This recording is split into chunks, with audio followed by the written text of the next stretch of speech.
Hi everyone, welcome to episode 53 of A Fern Between Us. We are two of the four owners of Vivac Winery. My name is Jesse. And I'm Michelle. We have a fun episode here. Oh, thank you, babe. Absolutely. We are going to delve into Gruner Veltliner, and we're also going to do some wine trivia questions, which is going to be really fun. Oh my gosh. I know. So let's start off with how was your week? Anything to share? I feel like there was a lot of stuff to share. I had a small biopsy on a thing in case you see that I've got like a giant double chin going or whatever. No, I think it's all right. But yeah, it's all good too. I got a call from the doctor today where they think it's probably great. So I told him he's not allowed to have things. I'm the only one that can have things because that's enough things for everybody in the family. Right? And let's see, Chris and Lily left town. Yes. So now the cat's away, the mice will play. I guess I don't have to do anything for months. How good is that? I mean... Cheers, Chris and Lily. When you end up finding time to watch this, enjoy your vacation. It's going to be fun. We are hiring new staff as we anticipate reopening. That's kind of exciting. I've had several meetings today online, just right here from the living room or whatever. But I kind of like doing that, interviewing from the living room. It's nice. You don't have to go anywhere. I think the interviewees like that better too. Mm-hmm. And then I had like a New Mexico Wine Growers Association annual general meeting, of which I'm the president, so I had to conduct the meeting. Yes, and so this is your third year being president, correct? I had to remember, I don't have a gavel. I would love a gavel, but I don't have a gavel, so I can't like order in the court, I can't do that. What about a wine bottle? Boom, boom. I could do that. Oh, what am I thinking? You need your marketing person. Exactly. Mm-hmm. But anyway, we got some good stuff done, and so I feel like today was awesome. This week's been good. I can't complain. Excellent. You? I love it.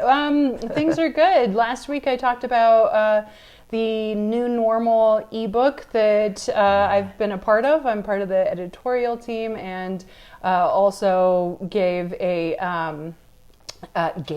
I also wrote authored a piece. So I worked on many pieces and then also authored a piece, which is exciting to hear the feedback and that people are enjoying it all over the world. We had people that wrote articles from all over the world too. So it's really interesting and fun to hear, people are really loving it in South Africa and people are loving it in Austria and getting all this amazing feedback. And so it's pretty amazing. And I'm really, truly honored to be a part of it. And it's cool. Yeah, it's the most amazing compilation of wine voices. You didn't turn off the sound? I didn't. Can you, Denali, sneak over and turn it off? Apparently. Sorry, guys. Tech prod problems? No, I don't know what you call that. I'm going to write in after the fact and be like, your production value sucks. It's my old car, and its car horn is going off in the... Oh, no. Probably on screen, so I might as well actually. Thank you, I appreciate all that. All right, yeah. Okay, now that we're all professional, I'm Jesse. This is Michelle. No. Take two. We are two of the... No. Anyway, so that's really exciting, and you guys can find it all over social media. So if you get a chance, take a look at it. The fun-filled piece that I wrote, it starts on 186. You don't have to be a wine whiz or part of the industry to enjoy all of these articles too. So anyway, cool. So let's delve into Gruner Veltliner, a grape that a lot of people haven't heard of, but is one of Vivac fans' favorites. Right. And I kind of feel like this is the 2018 that we're selling right now. We had so much in 2018 that we've kind of been going through it for a while, and I feel like it's really kind of coming into its own now. I feel like it's better than when we first released it. So that's really interesting. I feel like it's a wine age on it. I feel like it's a white wine that needs a little, or could use a little age. Like which Well, is rare. That's amazing. I'm afraid to age whites. I don't know why I shouldn't be. We were in, Well, they can off color, and Yeah. you got to really know what you're doing. but we were in a cellar down in Slovakia a couple years ago where the guy's serving us Gruner Veltliners and Rieslings. And he served us a Riesling that was, I don't know, what was the oldest one? I mean, he did it by I'd have to pull my age. notes. He did it by age because it's all the same vineyard or whatever. So like we tasted like, I don't know, 6 or 8 different Rieslings over the years, and this one was like, the oldest one was like 12 or 15 years old, and he's like, we're not even opening It wasn't these it yet. 30? Well, I mean, they last that long, and he was like, this one's 13, but it's, or 12 or 13 years old, whatever it was, and he was like, but we're going to age this for quite a while longer before we actually start selling it for $450 a bottle, by the way. Yeah, and it was so complex. It was and amazing. Amazing. I would have guessed that it came off the vine yesterday. Like, it was so fresh. Like, there was I wasn't getting age notes on it or anything. Anyway, Gruner is one of those that could possibly age, along with Chardonnay, Riesling sometimes, and there's some Sauvignon Blancs that age, but usually they're in the like sweeter. a Sauterne. Yeah, usually they're sweeter or whatever. But so I don't know. I'm afraid to age whites, but this one, this might be proving me wrong, because the 2018 I feel like is finally coming into its own, and we probably will have this through the summer, and then the 19 will be released, but we'll see. So for me, and part of that is the age. It's very harmonious with the acidity and the fruit. It's a fuller-bodied white wine, which is really interesting too. And there's a viscous thing to it that it has a lot going on. I mean, I would actually start to pair bigger, bolder things with it even. Start getting into some meat dishes, which is really pretty unusual for a white to be able to carry. Right. So one of the things is that this is one of our flagship wines from our 1725 vineyard. Yeah. Can you maybe regale us with some 1725 vineyard fun stories? Fun stories. Okay. So when we first started the winery, my dad owned a piece of property, 3/4 of an acre, right where the tasting room is, and where the seating area is, and half of the parking lot is, and so that's what we opened with, right? And the first little vines that are right there, we have 300 vines that are now planted in Arundel. But anyway, the property next to us was owned by this British fella, and well, his family's originally from here, right? well, his dad bought it, and he grew up coming to the Wild West, or whatever. So he spent summers out here, fell in love with a couple of the local girls, I think. I mean, as a 10-year-old, had crushes on the local other 10-year-olds or whatever.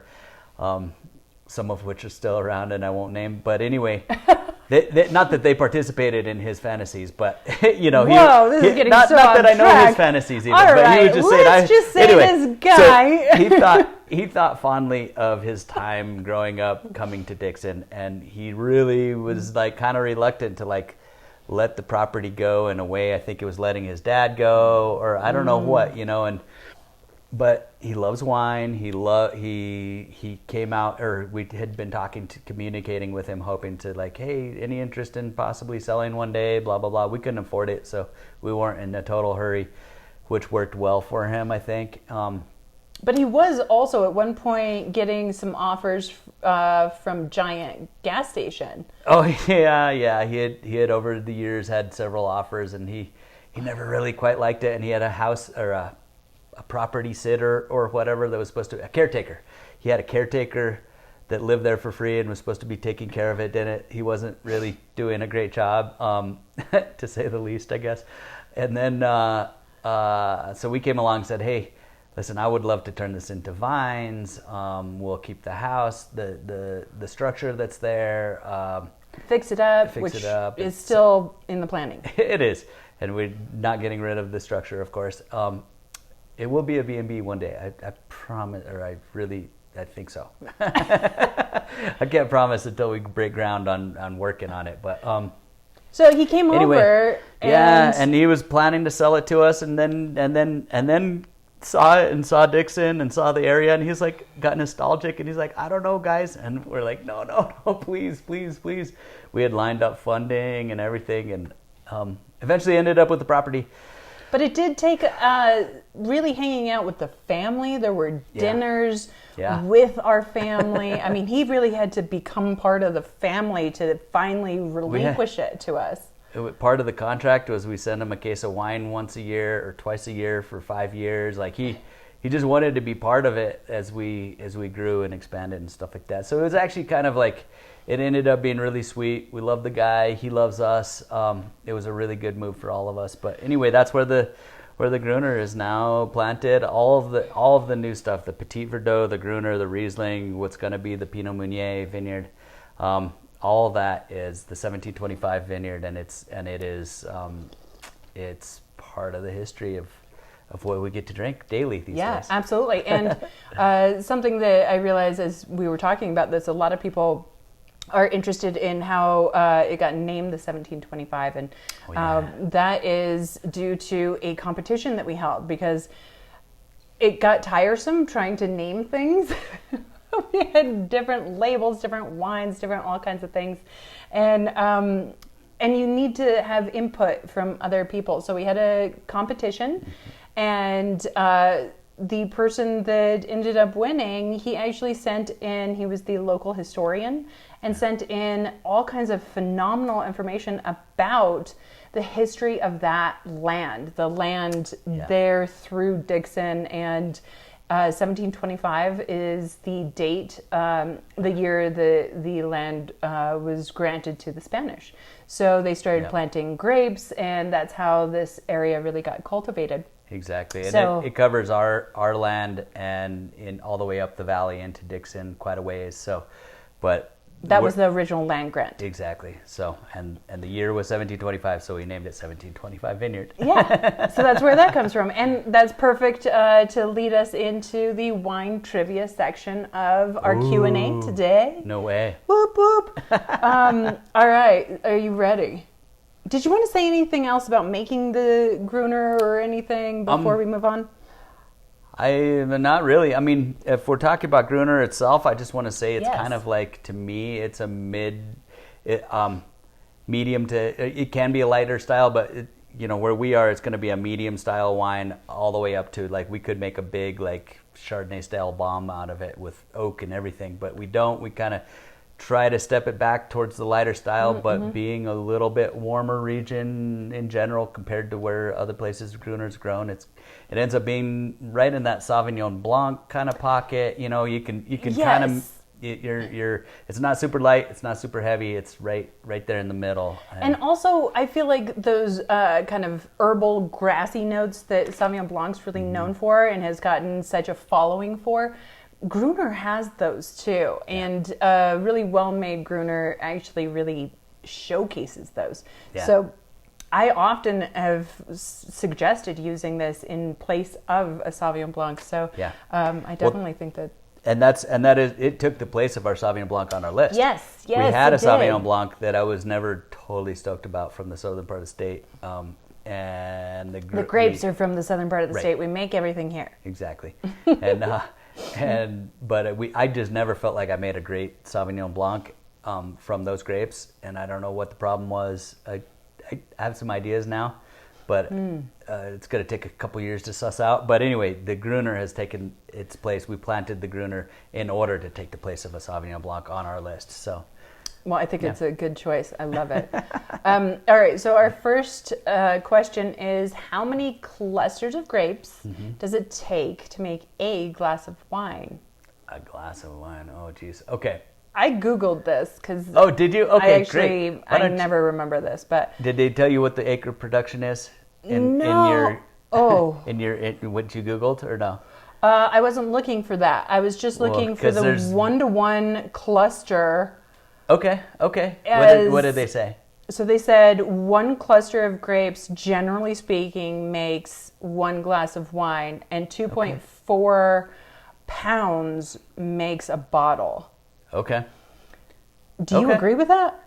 2.4 Is that low yield that would... No, that would be a pound to glass ratio. That's probably way more accurate than whatever I was going to come up with, because I always think like in terms of acres, how many tons per acre, and then I go like how many gallons per ton, and then right? Fancy. So I go at it from a different angle or whatever, but basically on let's see, acres. So if you get 2 tons per acre, which is super low yield or whatever. Yes. And we often get less than that. So like 1 to 2 tons an acre is kind of our average. Call it 2 tons an acre. You're looking at 300 gallons ish. Okay. Right? And 300 gallons would be, oh gosh, then Here's wine. Do math. 300 gallons is 5 barrels, 25 cases per barrel, so 125 cases. Well, you guys are going to have to rewind that, because I'm like, whoa. Okay, right? Right, so you kind of get your idea from that. Wow. Yeah, so a bottle of wine it's hard to say what it is, and and oh, then that's interesting. Yeah. people ask me how many bottles per vine, and I'm like, well, it depends on your vine spacing, and then your crop you load, and then your I love it. Do you want the easy answer, or do you want the wine geek answer? 1 ton is 750 bottles. 2 ton is 1,500 bottles, basically. Right? Okay, I'll take your word for it. Well, awesome. So there's your answer on that. The second question is, why is petrol in Riesling? So a lot of wine books, a lot of wine professionals, there's so many people that talk about the petrol notes in your Riesling. And do you want to hit this one? I can easily. In Germany, in the Rhine, they have these... Do they rhyme in the Rhine? Maybe. They have these super shaly mountains, and they grow on the hillsides, ideally. Our daughter's got hiccups. This is awesome. So sorry. Anyway, and so the shale has lots of oil in it, and it literally they have lots of oily composition of the soils that they're growing out of. So the grapes naturally carry that flavor through into the end product, and it sounds gross. It's amazing. It is amazing. It is amazing. And one of the things that I actually just found out is that you can create that as well. If you have all the right growing conditions, which is sun exposure, certain amount of water stress, high acid content. There's also aspect, and they like steep. And because Riesling is 6 times more prevalent to develop this key element that is called TDN.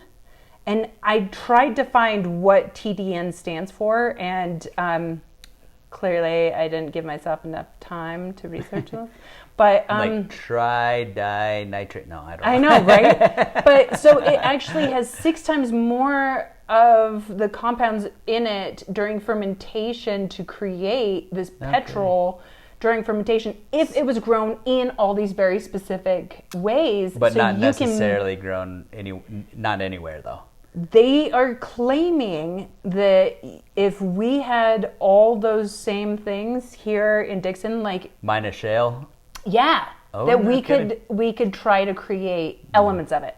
It's not ever going to replicate a true Riesling from Germany. Forget it. No 2 places are ever going to create the same exact wine, but it can create petrol aspects, and so you can actually get elements of that in some of your other grapes as well. Yep. I've never heard of this before. This is new, and this is new to me too. That's part of what's so exciting about the wine world is every time you turn around, they have done amazing research and science to create a whole new realm of things that we didn't even realize that we need to look into. So that is That's an amazing new cool. find. I was like, what's TDN? What is TDN? And they're like, TDN. You find it in Riesling. And then it's like, no, what is TDN in Riesling? Well, Riesling can have TDN. And I'm like, oh, man. So we'll get back to you on that one. I need more time with the Google machine. Exactly. My phone was dying. Oh, these problems. All right. So then question number 3. Why a 750 milliliter bottle? Oh, geez. These are tricky questions, guys. No, I love it. That's great. I do know the answer off the top of my head, by the way. At some point, and I don't know all the aspects about this, but you could, because hopefully you Googled it. I did. Okay, good. Yeah. All right, tell me where I went wrong. At some point, somebody somewhere decided this is the right amount of wine for 2 people to drink during one meal sitting, and not to be too. 1970s, and it was in Europe. Yes. 1970s? Yeah. No, come on. This saze bottle's been around since the It Greeks. has. Yes. Since but the Greeks. That is when that was established as absolute, for sure, 750 milliliter, and the rest of the world said, okay. No way. That's crazy. I know. 1970s wasn't that long ago. That's crazy that the U.S. would say milliliters. I know. They were smart enough to be like, nobody will do anything if we don't put it in milliliters. But that was it had to be a fairly common, that had to be the most common size or something like that. And they just wanted to for taxes, of course, wanted to nail it down exactly what is a bottle so that we can just say that is, and then anything not that size would be something It all else. comes down to taxes. Yeah. Death and taxes. And it probably was back in the Greek days too, when but I know early on they just decided, because if any size can be any size, they have to be able to be like, how much should we have at night? You can't just say one bottle if there's no definition of what a bottle means, right? So right. So they wanted one couple to be able to split a bottle of wine over a dinner, and have that be the right amount, so that you're not falling on your face, I guess, or whatever. I don't know. Yeah, I don't. But then, of course, it depends on how strong it is. And back then, it varied way more. Now we're pretty much between 11 and 16%. It's really between 12 to 15% is our zone, and they're not that different. All right, so some of the interesting history. So nobody really knows how it came down to this particular 750, but there's stories. And one of them is that it was based on trade, and that 750 milliliters is 1/5 of a English gallon. It's the closest to a quart, right? And so back in medieval Europe, they were trading based on the English gallon, a whole bunch of different things. And so it was much easier to say 1/5, one bottle, and be able to separate out and delineate. So that's interesting. And they said it was much easier to carry, of course. Right. And then another interesting one is that it's based on lung capacity, and the first people blowing glass bottles, the extreme end of the lung capacity of a glass blower was to reach the size of a 750 milliliter bottle. Which I like that one just for fun. Yeah. I mean, I believe it too. Why not? Why not? Not.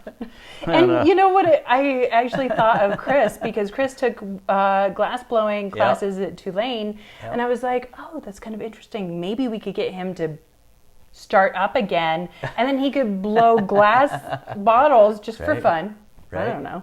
We could have very limited edition. You could get a bottle of wine that's blown glass for $5,000. I don't know. We've got one of our tasting room staff here in Dixon is a wine glass blower extraordinaire.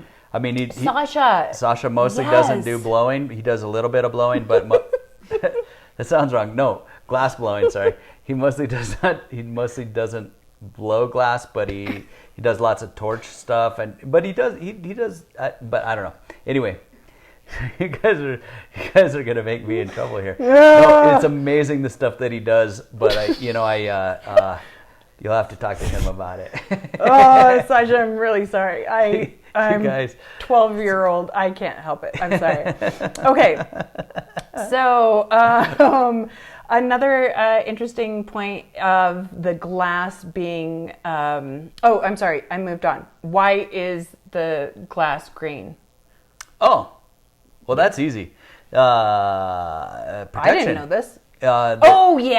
I knew that part. The sun comes through clear glass, and direct sunlight is a really bad thing for wine. Always, it just deteriorates it and just immediately changes it real quick. Oxidation you want to steer clear of exposure to sun. So most wine bottles and then became either green or brown, and both work for sun protection. And I don't know why green has kind of been but we use white, we use clear for our whites, which are the most unstable, which is really smart. In Europe, they do not use clear glass, but this has become very prominent in New World countries. We're gonna switch over. We're gonna start putting our whites in green glass. We'll probably keep the rosés in the clear glass like we should. Everybody likes to see the pretty color. Right? I know. I don't know. But anyway, someday. But yeah. So it's for protection. But what else do you got? So I did know about that, and I also find it very interesting that actually artificial light can also damage wine. And so stores the bottles are on the shelf. So it's also important to have your wine in colored glass because of that too, which is super interesting. Anyway, so I did know that part, and I was curious if there was something more to creating the bottle itself. Why is it green? Why isn't it some other color? I don't know. And it comes down to you make glass from sand. And so if you get pure silica, you get clear glass. But generally speaking, it's more expensive. And so you actually get other elements, or what they would consider impurities, in the glass. And of course, a lot of this ends up being tradition too, why you would choose something, and going back to Europe and age-old things that have been done forever, you keep doing. And so the glass had iron in it, the sand had iron in it, which creates a green color. And the more iron it has, the darker green it is. No way. Yeah, I thought this was pretty cool. And the way you get blue glass is you add cobalt, which, duh. That makes sense. Yeah, it totally makes sense, but I had never thought of it. And brown, you just throw in more mud, or what? I guess, I didn't look into brown. But it's got to be an element. I feel like my phone's going off like crazy. I'm wondering if somebody's trying to tell us there's a problem with the video. Can you reach over and grab Denali's it? here. From the comments. Okay, we're good. It's just one of your friends saying, "Can you please hang out?" You should be watching the show if you're not. I wonder if it's not working too well. Nice. All right, so careful. I thought that was kind of interesting. That's really interesting. I like that. Right? I did not know that. You guys are making us find out all kinds of cool stuff. Thank you. No, we like reading about this, and then we like talking about it, apparently. I know, apparently. Okay. Why does wine spoil after it's open? Oxygen is wine's worst enemy. Also best friend, but worst enemy in general.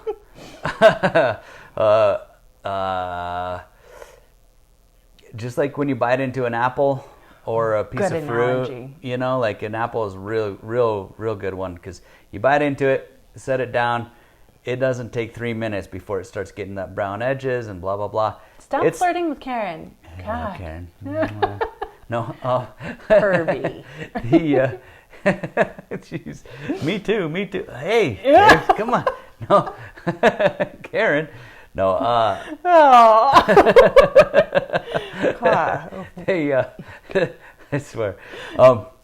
No, I don't know. So it's just the spoilage organisms. Like, as soon as oxygen gets in there, all the spoilage organisms that are everywhere at all times, all of a sudden can come back to life. they're in your wine. They're in everything Wine you is eat. living, and which is pretty interesting. Exactly. So that's why it ages, and that's why it's can be better when it ages, or maybe that age made it worse. Depending on lots of things.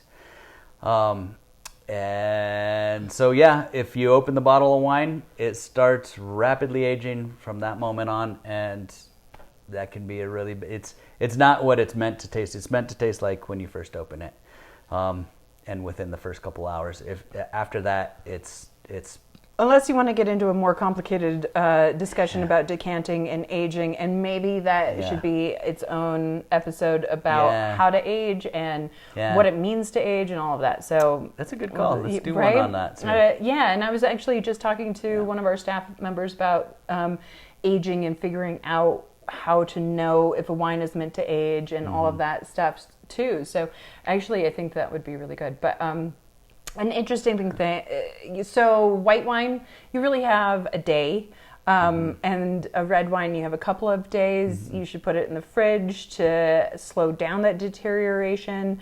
Depending on how much you've drank out of it, it makes a difference. The more you drink out of it, the quicker you need to finish the bottle. It's this much oxygen. If you only had one glass out of it, there's only that much oxygen that's messing with it. So.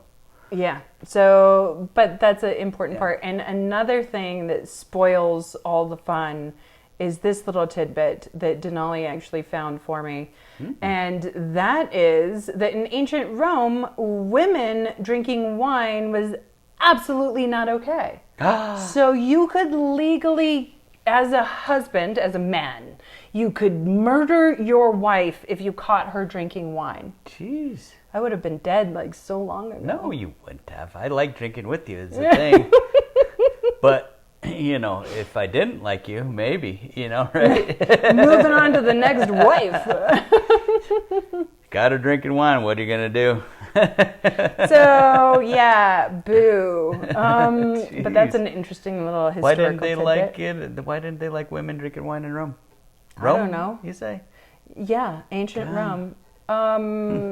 Because then they talked and shared thoughts and feelings. Ooh, thoughts and feelings. Always a no-no. Yeah, shut those women up. All right. The fifth question, what's the most popular wine in the world? Cabernet, but Cabernet is that what they're and looking Chardonnay. For? Yeah, I mean, I think that there was some amount of popularity, but actually it is still the most popular wine as well as being the most planted. Yeah. People love their Cab and Chardonnay. Cabernet's great. Chardonnay's great. You can plant them pretty much anywhere. Both of them do pretty well in lots of zones. And then all their expressions from cool to warm climates are it's always a positive, or almost always a positive. So that makes sense. I don't know.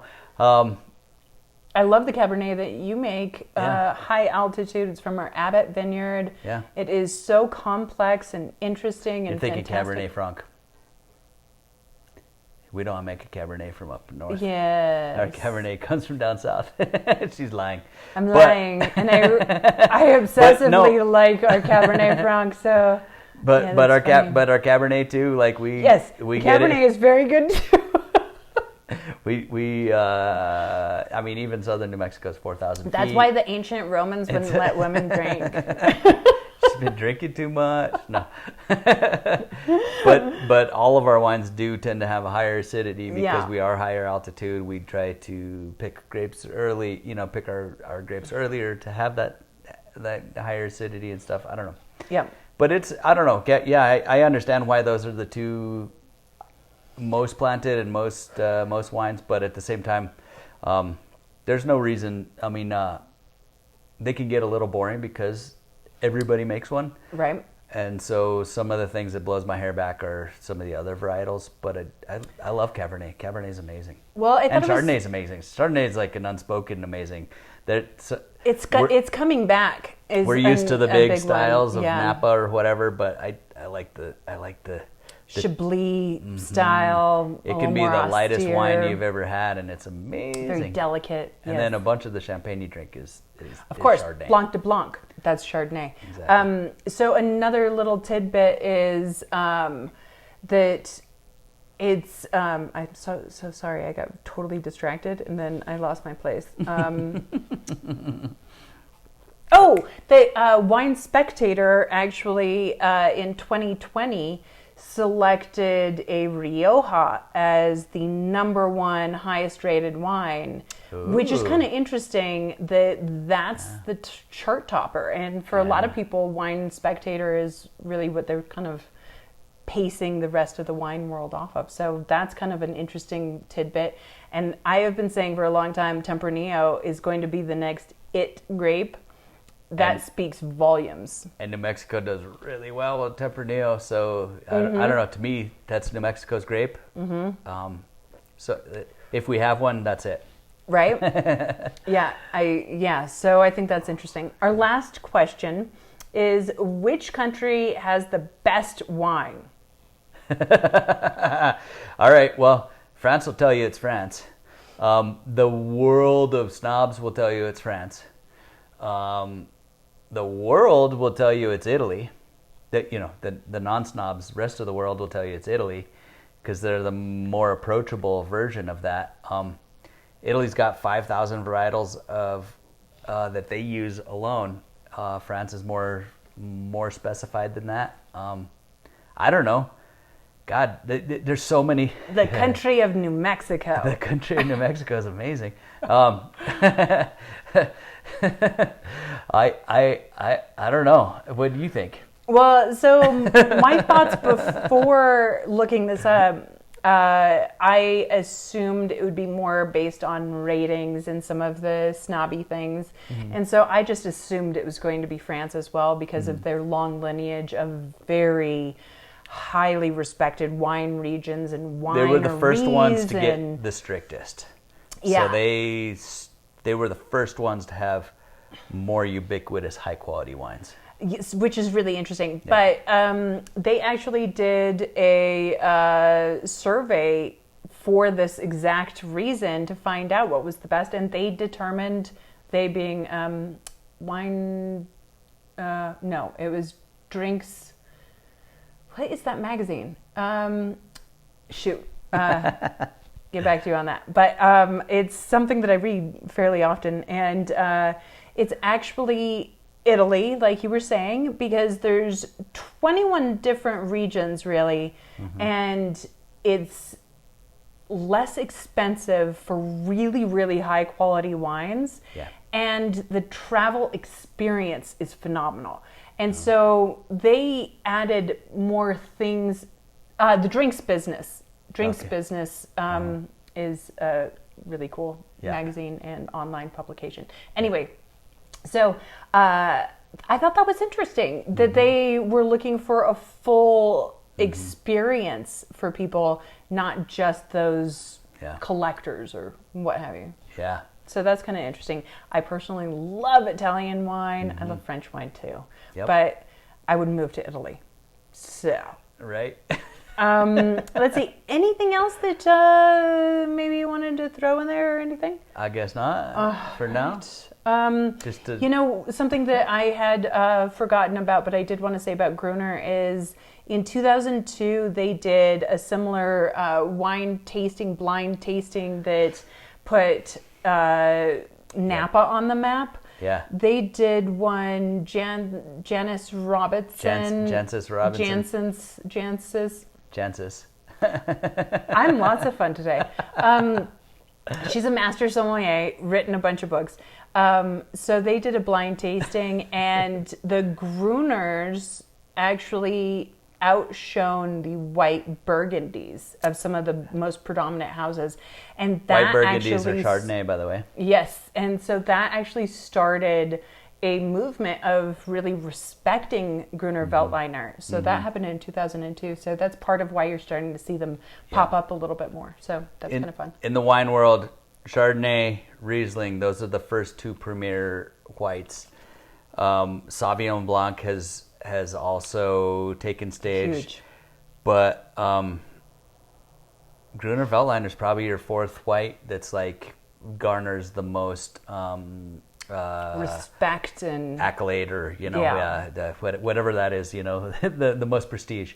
This, they're right there, somewhere in there with those four for sure. And, yeah, absolutely. they're great. All right, so next week we are actually going to do a Chardonnay tasting. We're going to delve even deeper into Chardonnay and why it's great. And don't forget that we still have a special going on all the month of April for our rosés. Both rosés, a bottle of each, and that's $40. Or you can do 6 and 6, get free shipping, and that's $244. So you want rosé right now. It's sunny, it's barbecue season, everything's coming up roses. Rosé all day, every day. Exactly. So thank you so much for joining us. Don't forget, every time you buy a bottle, you plant a tree, and we'll see you next week. Cheers. Cheers, guys. Thank you.